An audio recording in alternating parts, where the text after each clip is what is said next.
Do I have remorse for this? No. Since I got messed with, the only way to prevent me from fucking taking someone else out is to get the death penalty. Do I deserve the death penalty? Damn right it is. Robert Charles Gleason Jr. had a message for the state of Virginia. Kill me or I'll kill again. He wasn't bluffing. 3 men were already dead. 1 before prison, 2 after. From behind bars, Gleason demanded the death penalty and fought anyone who tried to stop it. Why would a man race toward his own execution? This is his final countdown, and the shocking truth behind it. Welcome to the executioner's pen. In today's case, we'll explore the chilling story of Robert Charles Gleason Jr. and how his violent journey led him to demand his own death. But was it justice or just the final escape? Stay tuned, and don't forget to subscribe. Let us know where you're watching from in the comments below. Now let's get into the case. Robert Charles Gleason Jr. was born on April 10, 1970 in Lowell, Massachusetts, a mill town that had seen better days. From early on, Gleason couldn't stay out of trouble. Petty theft, assault charges, drug use. His rap sheet grew longer with each passing year. But these were small-time offenses, nothing that suggested what was coming. Everything changed in 2007.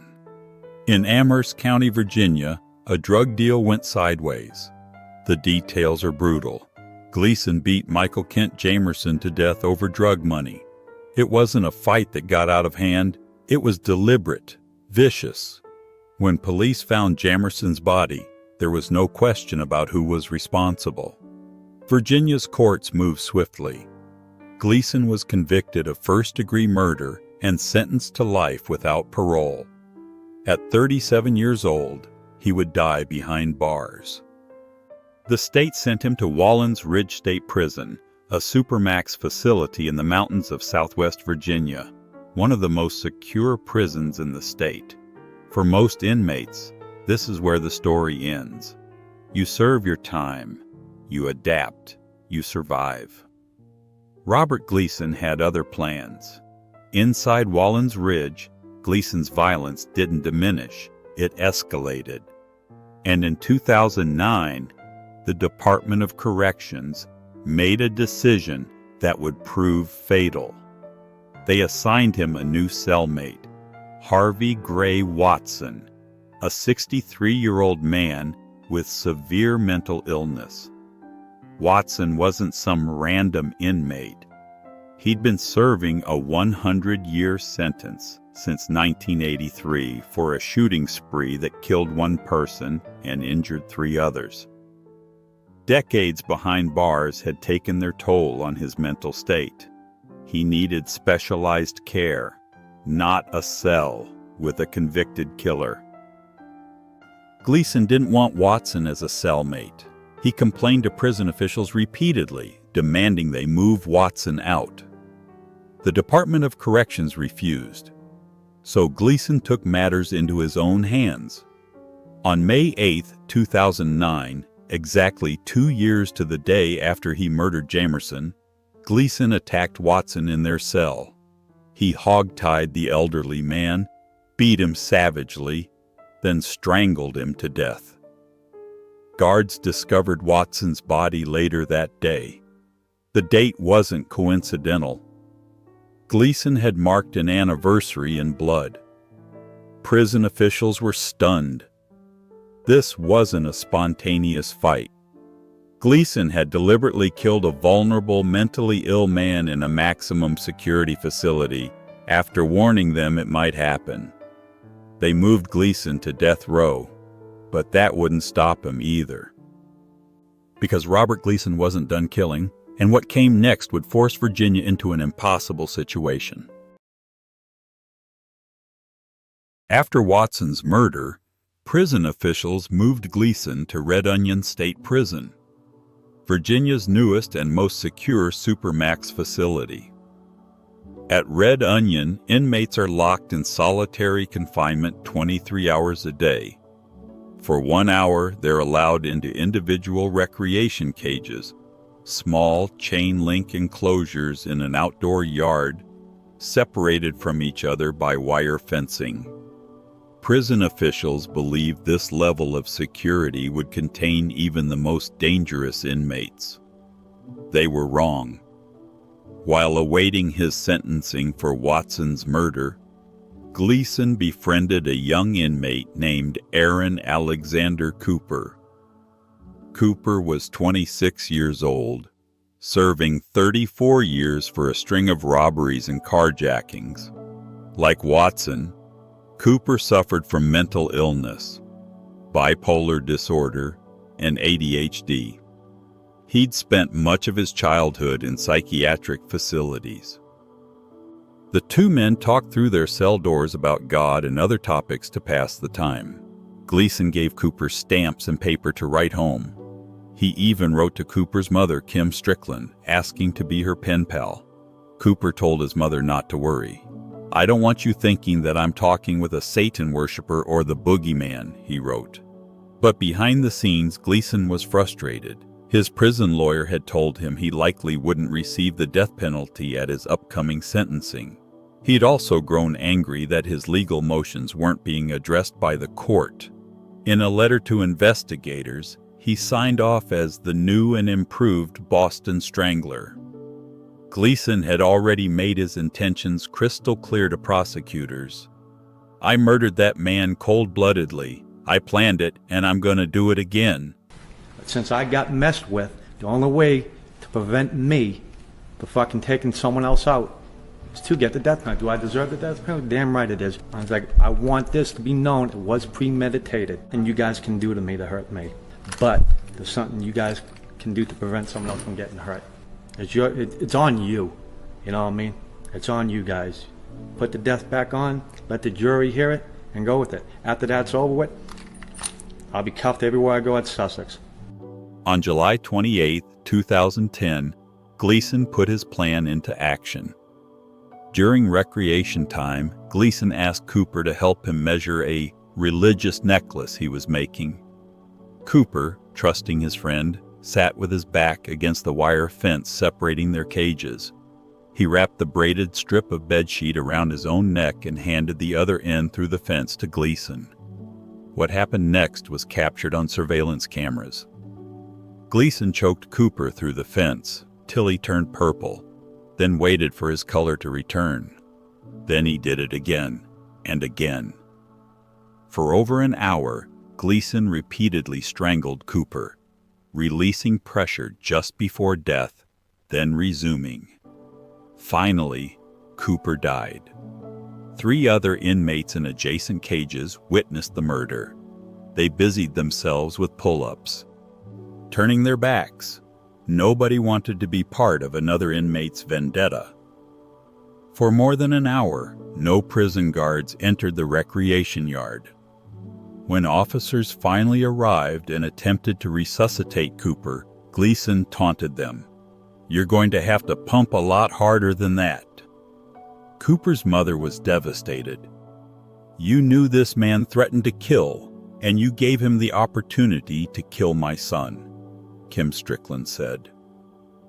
She later filed a federal wrongful death lawsuit, claiming prison officials had ignored repeated warnings and enabled the murder. Robert Gleason had killed his 3rd victim, and this time he'd done it in the most secure prison in Virginia, in broad daylight on camera, exactly as he promised he would. This is what happened with Cooper. When I got mad at him, do this to him or his mother. Then about a week went by, like, look dog, we good. I was just a little bit upset.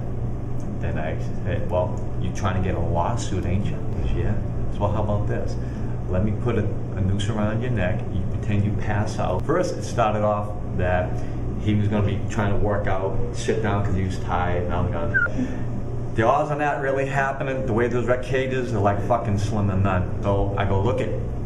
I explained to him how we're going to do it. And I said, look it, when we get out there, I'm going to ask you certain questions so you can pass a polygraph. I was bullshitting him, you know what I mean? So when I get you out there, I'm gonna say, hey, I'm making me a religious necklace. Can I put it around your neck? And he's like, sure. You know what I mean? And then he yelled out to Sparrow, because I asked Sparrow, I said, what do you remember? I wasn't trying to lead Sparrow, right. But I had to tell him, didn't you remember him saying that? I finally had to get, oh yeah, I remember that now. Anyways, he yells to Sparrow, hey, how big is your joint? Whatever they call joint, like the cross thing. And he said, this big and this and that. And I said, now, you ready? He goes, yeah. So he sat down. The last words were, don't kill me. He did not know he was going to get killed. After Cooper's murder, the legal machinery moved with unusual speed. Gleason had murdered 3 men in 3 years. The question wasn't whether he'd get the death penalty. It was whether he was mentally competent to demand it. On December 21, 2010, following a competency evaluation, Gleason appeared in Wise County Circuit Court and pleaded guilty to Watson's murder. 4 months later, on April 22, 2011, he pleaded guilty to Cooper's murder as well. Both pleas were voluntary.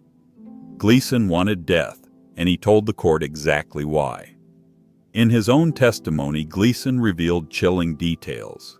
He said he had deliberately targeted Cooper to make a point to the prosecutor and as a favor to another inmate who was about to be released. That inmate would then owe Gleason, giving him someone outside the prison to do his bidding. He admitted having other inmates lined up to kill if the court didn't sentence him to death. The trial court conducted a multi-day joint sentencing hearing for both murders in September 2011. Gleason represented himself with standby counsel available. He argued for his own execution. The prosecution presented evidence of both vileness and future dangerousness, the 2 aggravating factors required under Virginia law for a death sentence. Gleason's own words sealed his fate.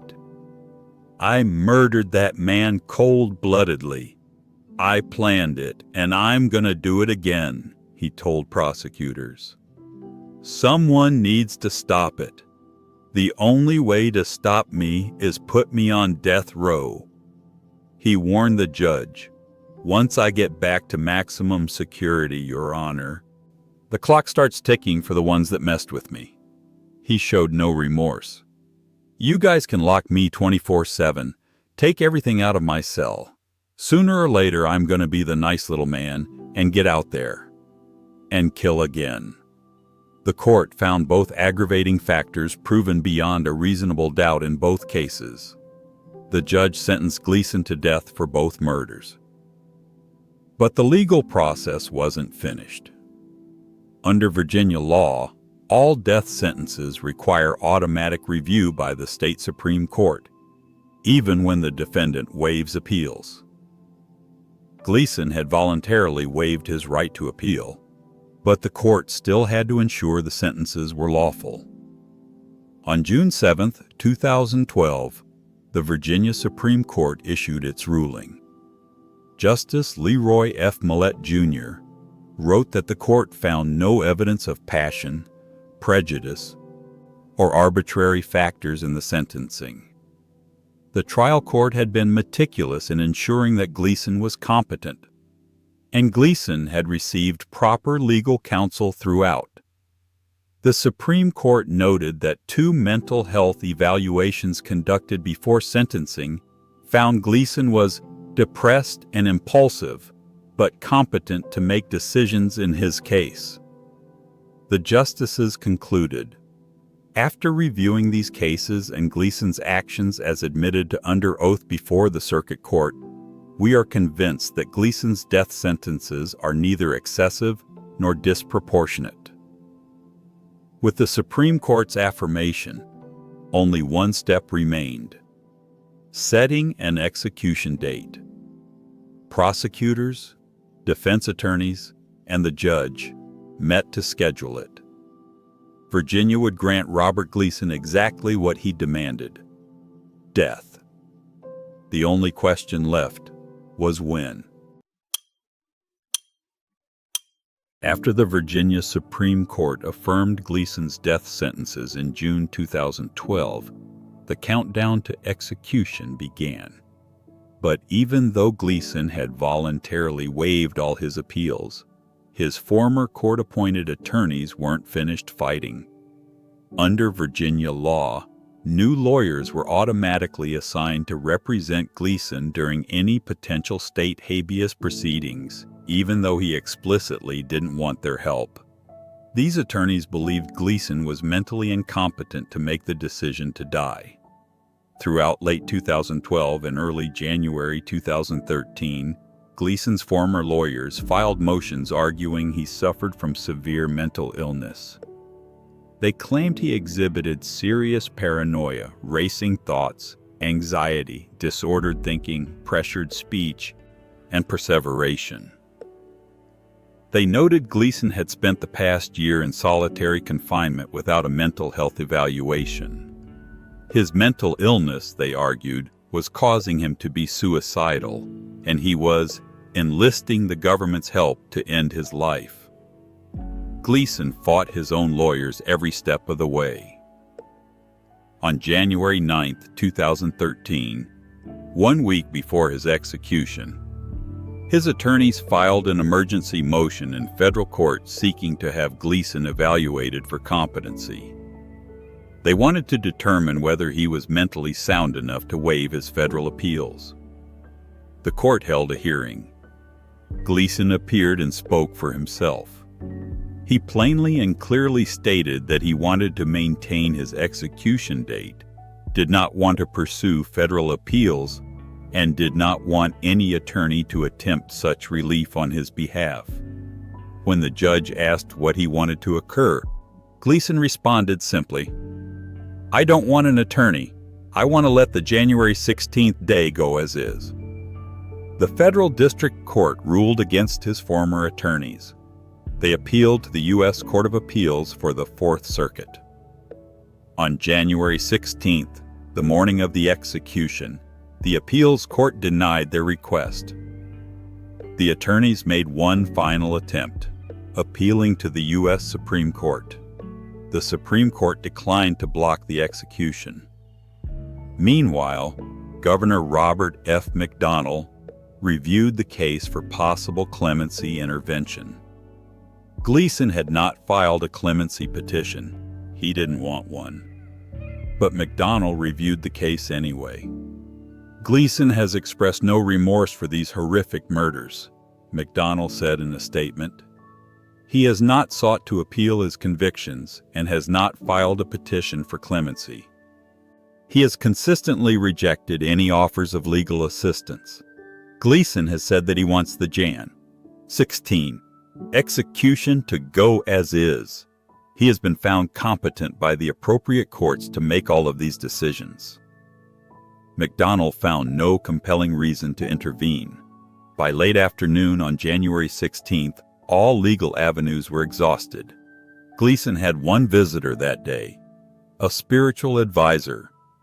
He requested a final meal, but asked prison officials to keep it confidential.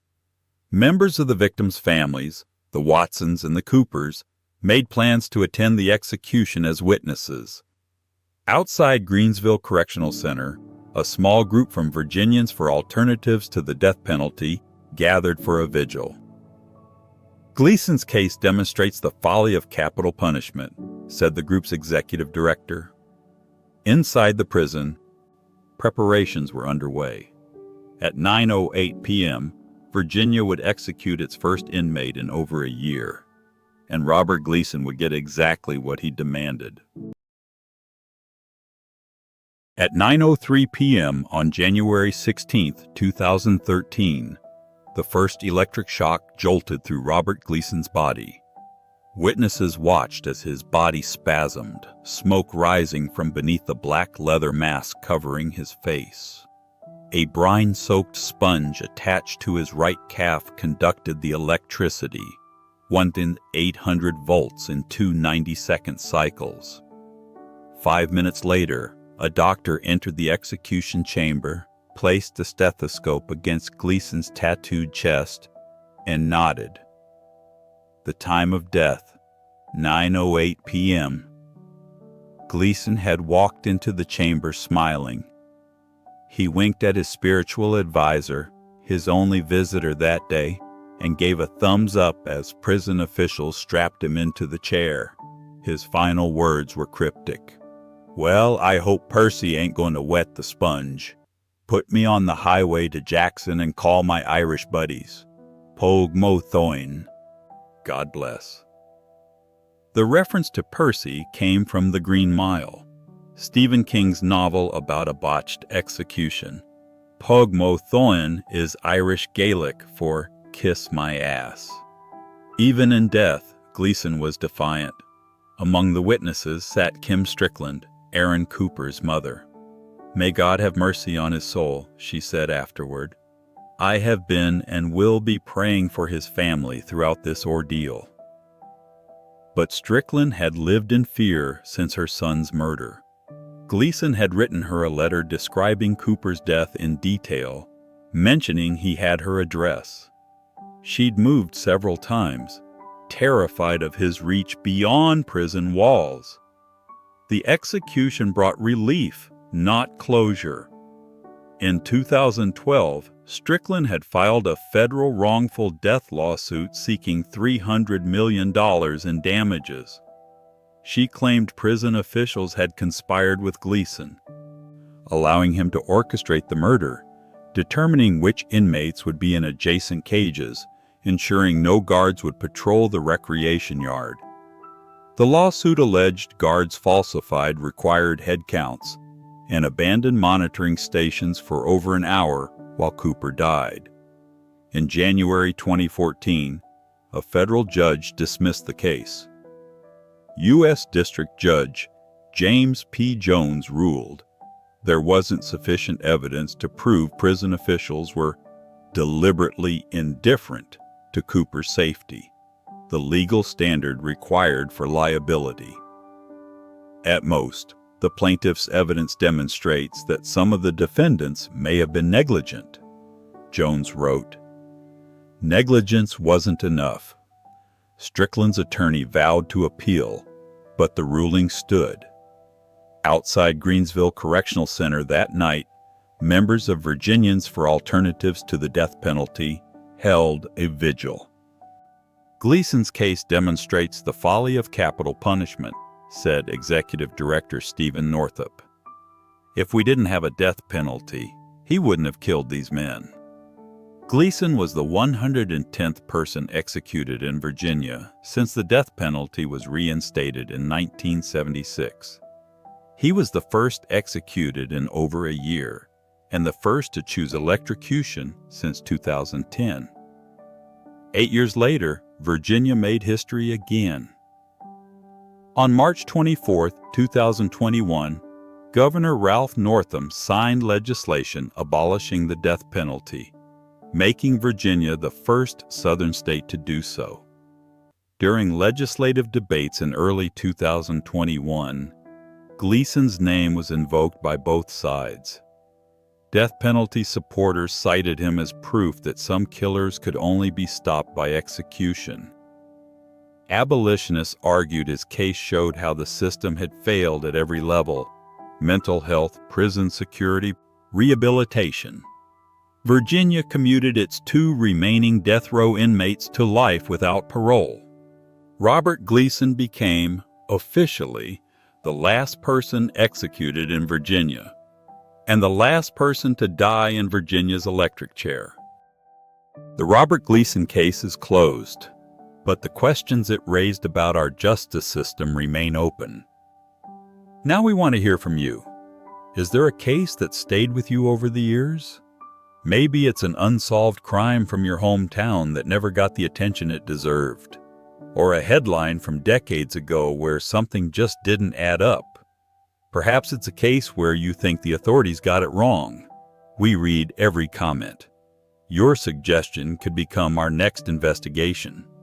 Tell us in the comments, what case do you want us to examine next? And if you want to see more in-depth investigations into cases that shaped our criminal justice system, subscribe and turn on notifications so you never miss an episode. Like this video. If Robert Gleason's story made you think differently about the death penalty and the system that either protects us or fails us, thank you for watching. We'll see you in the next investigation.